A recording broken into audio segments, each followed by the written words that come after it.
Aman Benson. Le journal des stratèges. Boris Kalt.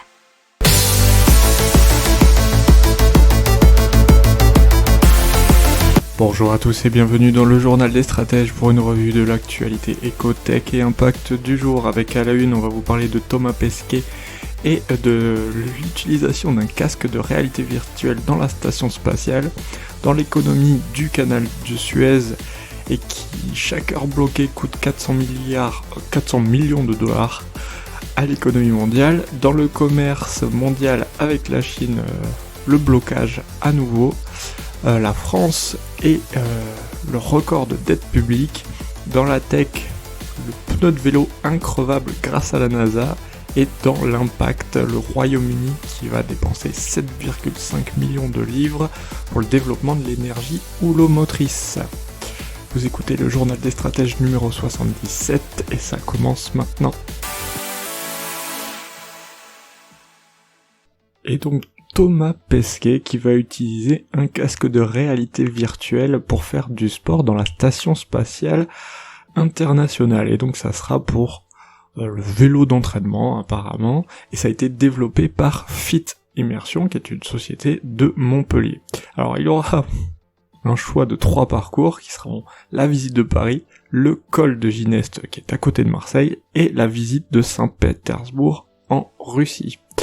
Voilà, c'est sympa, et ça a été développé récemment grâce à des tests notamment qui ont été faits pour les vols paraboliques.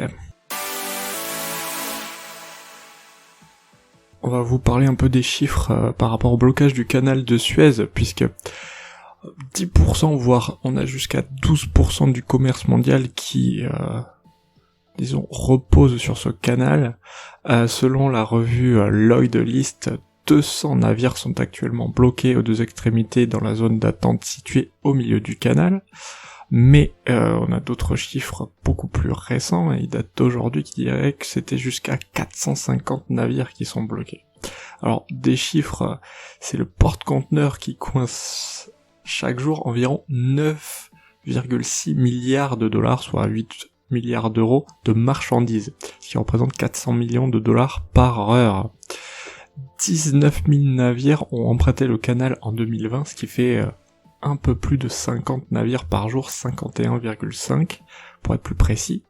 Et selon une étude de l'assureur Allianz, chaque jour d'immobilisation de Lever Given pourrait coûter entre 6 et 10 milliards de dollars au commerce mondial. On va parler de la Chine et du commerce qui est un petit peu bloqué en raison de la sensibilité de la capitale chinoise Pékin à la critique de la situation des droits de l'homme, et que ça soit au Xinjiang ou de façon plus globale au sujet des violations présumées des droits de la personne en Chine, puisque les magasins H&M notamment sont fermés et ça menace la croissance du géant sur son 4e plus grand marché, donc la Chine. Mais c'était aussi le cas pour Muji et Uniqlo, les marques japonaises, et les actions de Nike qui ont coulé, puisque les investisseurs ont eu peur de l'impact potentiel sur les activités chinoises. On passe aux chiffres français au niveau de la dette, puisque ce sont les pires depuis 1949 selon les chiffres de l'INSEE. La dette publique est à 115,7%, le déficit s'est creusé à 9,2%, et les dépenses des administrations publiques ont augmenté de 5,5%, c'est-à-dire de 73,6 milliards d'euros.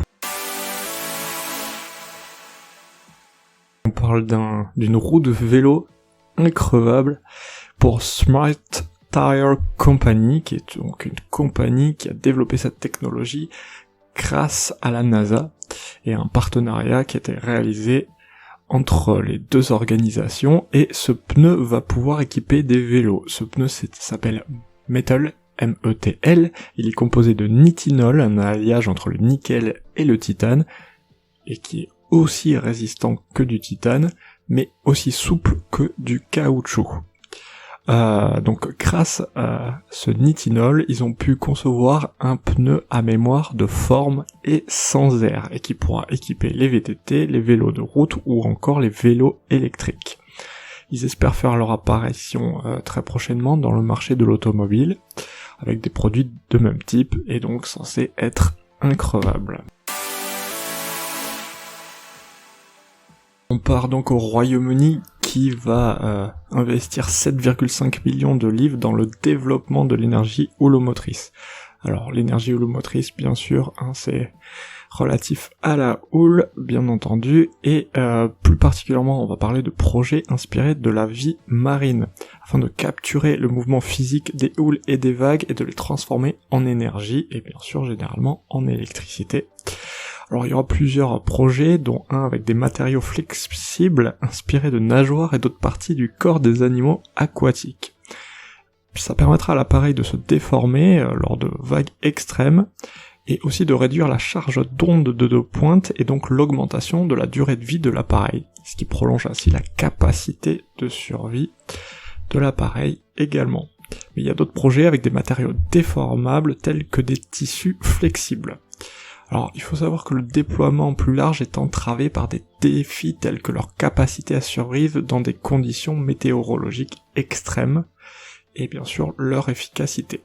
Alors, la Commission européenne, donc toute l'Union européenne, essaye de développer ce type d'énergie verte, puisque il y a eu des objectifs qui ont été donnés, avec d'ici 2025, augmenter la capacité des technologies de l'énergie océanique au sein de l'UE pour atteindre 100 MW et d'ici 2030, 1 GW.